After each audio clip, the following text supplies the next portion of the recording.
أعوذ بالله من الشيطان الرجيم. بسم الله الرحمن الرحيم. أذن للذين يقاتلون بأنهم ظلموا وإن الله على نصرهم لقدير. وقال الله تبارك وتعالى في موضع آخر: يا أيها النبي حرض المؤمنين على القتال. وقال الله تبارك وتعالى في موضع آخر: وما لكم لا تقاتلون في سبيل الله والمستضعفين من الرجال والنساء والولدان الذين يقولون ربنا أخرجنا من هذه القرية الظالم أهلها واجعل لنا من لدنك وليا واجعل لنا من لدنك نصيرا. وقال الله تبارك وتعالى في موضع آخر: إنما يخشى الله من عباده العلماء. وقال النبي صلى الله عليه وسلم: اعلموا أن الجنة تحت ظلال السيوف، أو كما قال عليه الصلاة والسلام. وقال النبي صلى الله عليه وسلم: أمرت أقاتل الناس حتى يقولوا لا إله إلا الله. وقال النبي صلى الله عليه وسلم: إصابتان من أمتي يحرزهم الله من النار، إصابة تغزو الهند وإصابة تقول عيسى ابن مريم، أو كما قال عليه الصلاة والسلام. سرفروشی کی تمنا اب ہمارے دل میں ہے، سرفروشی کی تمنا اب ہمارے دل میں ہے، دیکھنا ہے زور کتنا بازوئے قاتل میں ہے. خاموشی گفتگو ہے بے زباں ہے زباں میری، خاموشی گفتگو ہے بے زباں ہے زباں میری، چمن میں ہر طرف بکھری ہوئی ہے داستاں میری. اس بزم جنوں کے دیوانے ہر راہ سے پہنچے یزدہ تک، ہے عام ہمارے افسانے دیوار چمن سے زندہ تک. سو بار سوارا ہے ہم نے اس ملک کے گیسو برہم کو، یہ اہل جنوں بتلائیں گے کیا ہم نے دیا ہے عالم کو. عزیز سامعین کرام، برادران اسلام، عزیزان مکرم، آج میں آپ حضرات کے سامنے قرآن و حدیث کو سامنے رکھتے ہوئے حالات حاضرہ کا تجزیہ پیش کرنے کی کوشش کروں گا کہ اللہ تبارک و تعالیٰ نے تمام مسائل کا حل قرآن اور احادیث میں جبکہ موجود رکھا ہے، تو پھر کیا ہوا کہ آخر ہم عروج کی طرف نہ جانے کے بجائے زوال کی طرف ہم چلے جا رہے ہیں اور ہم پستی در پستی کی طرف چلے جا رہے ہیں، جبکہ اللہ تبارک و تعالیٰ نے کہا: واللہ متم نورہ ولو کرہ الکافرون. یہ اسلام ایک ایسا پودا ہے جو ہمیشہ ہرا بھرا رہنے کے واسطے آیا ہے. یہ اسلام اس وقت پھیلنا شروع ہوا جب آقا دو جہاں سرور کائنات صلی اللہ علیہ وسلم نے غار حرا سے نکل کر کے آپ نے اعلان فرمایا: اقرأ باسم ربک الذی خلق.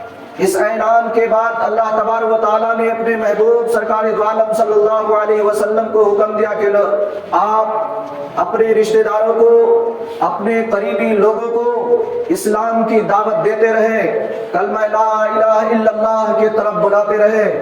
اگر یہ کلمہ لا الہ الا اللہ کو ایکسپٹ کر لیتے ہیں اور مان لیتے ہیں تو یاد رکھیں یہ آپ کے لیے کامیابی ہے اور آپ کے کنبے اور قبیلے والوں کے واسطے کامیابی ہے اور سارے قریش مکہ کے واسطے بھی کامیابی ہے.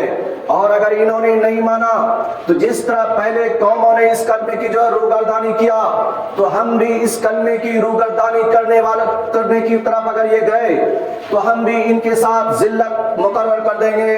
اور وہی ہوا اور غزوہ بدر کے اندر تمام کفار و مشرکین کو ہزیمت برداشت کرنی پڑی. یہی حال اللہ کا ایک سنت اور اللہ کا یہ طریقہ رہا ہے کہ کوئی قوم جب کلمے کی بلندی کو لے کر کے اٹھتا ہے، اعلاء کلمت اللہ کے واسطے وہ نکلتا ہے، ان کی نکلنے کی وجہ سے جو ان پہ پریشانیاں آتی ہے، جو مصیبت آتی ہے، ان کو برداشت کرنا پڑتا ہے، ان کو صبر اور تحمل کے ساتھ، علم اور بردباری کے ساتھ لے کر کے چلنا پڑتا. آقا دو جہاں صلی اللہ اللہ علیہ وسلم جب اس کلمے کو لے کر کے نکلے تھے تو آپ دار ارقم میں سب سے پہلے آپ نے اعلان کیا کہ لوگوں کلمہ کو ایکسپٹ کر لو، کامیاب ہو جاؤ گے۔ دار ارقم والے کامیاب ہو گئے، تمام کے تمام کفار کو ہزیمت اٹھانی پڑی۔ ابو جہل نے کہا تھا ہم اسلام کو مٹا دیں گے، ہم ستیہ ناش کر کے رکھ دیں گے، اس وقت اللہ کے رسول نے کہا کہ نہیں، یہ کامیابی کی طرف چلا جائے گا۔ اس کے بعد دار ارقم سے یہ نکلتا ہے، نکلنے کے بعد مدینہ طیبہ میں پہنچتا، وہاں پر عبداللہ ابن ابی سلول وہاں پر بھی خیمہ زن بیٹھا ہوا ہے، وہاں پر انہوں نے بھی کہا کہ ہم اسلام کو ختم کر دیں گے، ہم اسلام کو مٹا کر کے رکھ دیں گے، لیکن وہاں سے بھی ہزیمت انہیں اٹھانی پڑی اور عبداللہ ابن سلول کو جو ہے راندے درگاہ ہونا پڑا اور آخرکار وہ موت کا گھاٹ اترتا چلا گیا۔ پھر اس کے بعد کعب ابن اشرف مدینے میں سر اٹھایا، انہوں نے کہا میں اسلام کو ختم کر کے رکھ دوں گا، اور دوسرے اور کفار و مشرکین نے اٹھا، سب نے یہی کہا کہ یہ کلمے کو جو لے کر کے اٹھ رہے ہیں، اس کلمے کی بلندی جو چاہ رہے ہیں، میں اس کلمے کو مانتا نہیں، اس لیے اس کلمے کو ختم کرنا ضروری ہے۔ تو اللہ تبارک و تعالیٰ نے کہا واللہ متم نورہ ولو کرہ الکافرون، یہ کافر، یہ مشرک، یہ دجال، یہ کذاب جب تک یہ چاہیں گے یہ کلمے کو مٹا دیں گے، ایسا نہیں ہو سکتا۔ اللہ تبارک و تعالیٰ اپنے جو ہے اس کلمے کی بلندی کو چاہتے ہیں اور اللہ قیامت تک اس کلمے کو رکھنا چاہتے ہیں، کوئی اگر مٹانا چاہے وہ مٹا نہیں سکتا۔ اللہ تبارک و تعالیٰ نے اس کلمے کی بلندی کے واسطے خلفائے راشدین کو چنا، انہوں نے تقریباً 12 لاکھ مربع کلومیٹر تک اسلام کا پرچم لہراتا رہا۔ پھر اس کے بعد اور دوسرے ملوکیت کا زمانہ آیا، خلافت کا زمانہ آیا، ان تمام خلافت اور ملوکیت کے زمانے میں یہ کلمے بلند ہوتے رہے، یہاں تک کہ جو ہے ترکی کا زمانہ آیا، انہوں نے جو ہے خلافت عثمانیہ کی بنیاد ڈالی، انہوں نے اس کلمے کو بلند کرتا رہا۔ اس کے مقابلے میں تاتاری آیا، وہ ہلاک اور تباہ ہو گیا، اس کے مقابلے میں ہلاکو خان آیا، وہ بھی تباہ و تاراج ہو کر کے رہ گیا، اس کے مقابلے میں چنگیز خان آیا، وہ بھی تباہ و برباد ہو گیا۔ سب نے یہی کہا تھا میں اس کلمے کو ختم کر کے رکھ دوں گا، سب نے آ کر کے اپنے آپ کو یہی پیش کیا میں اس کلمے کو ختم کروں گا، مسلمانوں کو ختم کروں گا، ان کے کتاب کو ختم کروں گا، لیکن اللہ نے فیصلہ کر چکا تھا واللہ متم نورہ ولو کرہ الکافرون، یہ کافر، یہ مشرک، یہ دجال، یہ کذاب جتنا اگر جو ہے پروپیگنڈا پھیلانا چاہے پھیلاتے رہے، لیکن اسی سانچے میں اسلام ڈھلتا چلا جائے گا، اسلام آگے بڑھتا چلا جائے گا، اسلام کے پیچھے پیچھے یہ لوگ چلتے رہیں گے، اسلام آگے رہے گا، یہ تمام کے تمام کفر اور ملت ایک ہو کر کے اسلام کے پیچھے پڑیں گے، اس کے باوجود اسلام آگے رہے گا۔